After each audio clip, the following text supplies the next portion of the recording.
हर कहानी की शुरुआत बहुत सिंपल होती है और उनकी कहानी भी बिल्कुल वैसी ही। दो बच्चे, एक क्लास, एक पेन और फिर एक ऐसा एहसास जो जिंदगी भर नहीं खत्म होता।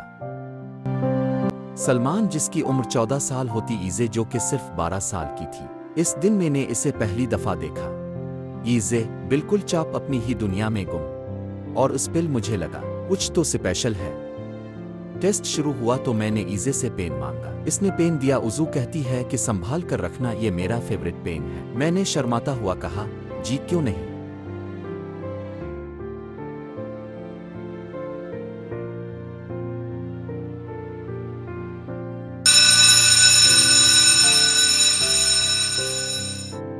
बेल बजी, सब लोग चले गए लंच करने।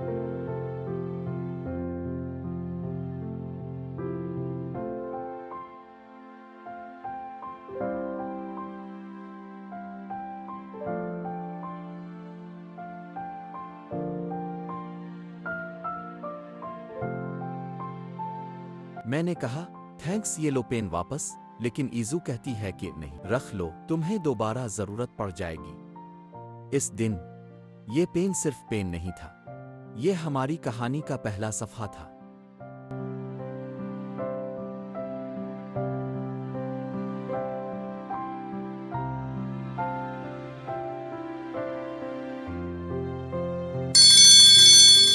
फिर मैंने हिम्मत की। मैंने ईज़ू से कहा, ईज़ू सुनो, क्या तुम मेरे साथ चलोगी? मुझे मालूम था अगर आज ना बोला तो कभी नहीं बोल पाऊंगा। हम दोनों अपनी अपनी साइकिल पर आगे बढ़े।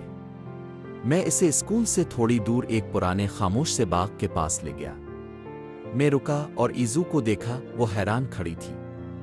मैंने आहिस्ता से कहा, ईज़ू, मैं तुम्हें सिर्फ क्लासमेट की तरह नहीं देखता। जब से तुम मेरी जिंदगी में आई हो, सब बदल गया है। मैंने इसकी आंखों में देखकर कहा, मुझे तुम बहुत पसंद हो। क्या तुम मेरी गर्लफ्रेंड बनोगी? इस लम्हे वाकई मेरी पूरी दुनिया रुक गई थी। मैं बस इसके चेहरे को देखता रहा। ईज़ू कुछ बोली नहीं, बस शर्मा गई। और उसके शर्माने का मतलब, हाँ, वही खामोश हाँ, लेकिन वो शर्मा के वहां से भाग गई।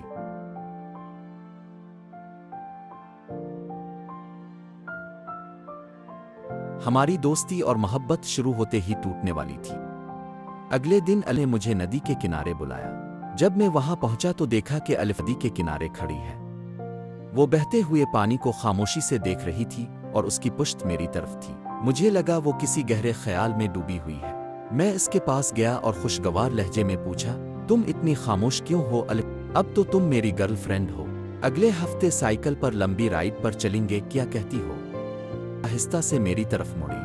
इसका चेहरा बिल्कुल सफेद था। इसने मेरा हाथ थोड़ा सा छुआ जो बिल्कुल ठंडा था, और फिर वो दुख भरी बात कही जिसने मेरी जिंदगी बदल दी। इसने कहा, मेरे मामा और पापा, वो मुझे ब्रॉन मुख लेकर जा रहे हैं। मैं 10 साल के लिए जा रही हूँ और शायद हम दोबारा कभी ना मिल सकें। इस लम्हे इस 12 साल की छोटी सी लड़की ने मुझे जिंदगी का सबसे बड़ा सबक दे दिया था।